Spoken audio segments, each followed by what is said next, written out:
Elden Ring is a big game. Big swords, big bosses, big trees. But you don't need big frame rates to enjoy it on your Steam Deck. Hi, welcome to the channel, where I share my Steam Deck OLED settings so you can get that solid 30 FPS gameplay as well as maximize your battery life. Today I'm going to be going into Elden Ring running at locked 30 FPS on the Steam Deck OLED with solid visuals, stability, and as much battery life as From Software will allow before your soul can be claimed by Margit again. Now let's talk settings.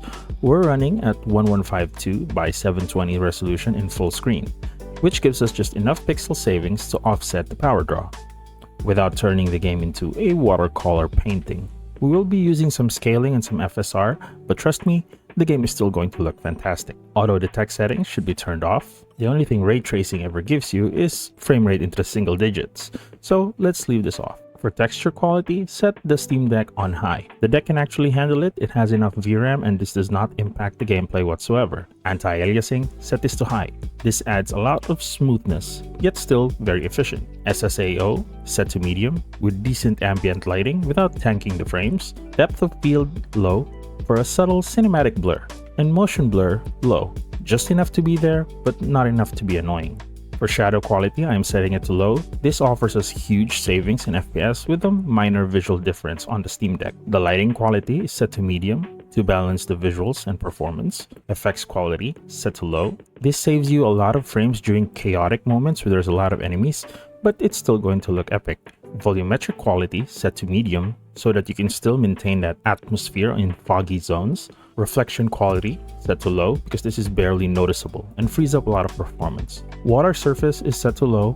Trust me, water is still going to look like water. And the shader quality set to low because it's fine at this resolution. Global illumination is going to be set to low. This cuts the subtle bounce lighting in certain aspects, but you won't miss it. And lastly, grass quality set to medium.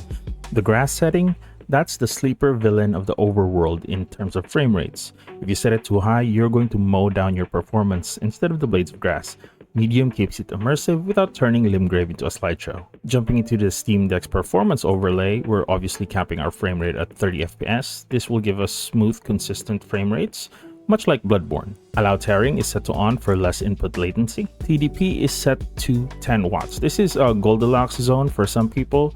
Below this, and you risk stuttering in bigger fights, and above it, you're just burning battery for no real gain. The GPU clock control is set to auto, but you can manually set it to 1200. This can eliminate those micro stutters that you sometimes get when teleporting or entering dense areas. Auto is fine, but if you hate waiting for it to ramp up, then manual is your friend. Scaling filter is set to sharp. Since we're running 1152 by 720, sharp adds a little bit back to the edge clarity. Set sharpness level to level 2, enough to notice the sharpness, but not too much where it looks like you're gaming on sandpaper. We're also running a negative 30 offset on all of the cores using Decky Undervolt. With all of this dialed in, you're looking at 4 hours of actual playtime depending on your screen brightness. You get a rock solid 30 FPS, visuals that still look good on the Steam Deck OLED screen, and a fan that doesn't sound like it's going to prepare for takeoff. Now this isn't about pushing Elden Ring to its visual limits, this is about controlling the experience, shaping it to the hardware you're using. And for me, the Steam Deck OLED, when tuned right, is more than capable of delivering top-tier Souls-like experience. And that's it for the video. If you have a specific game you'd like for me to test, put it in the comments down below, and I'll try to help you out. That's it for the video. Stay downshifted.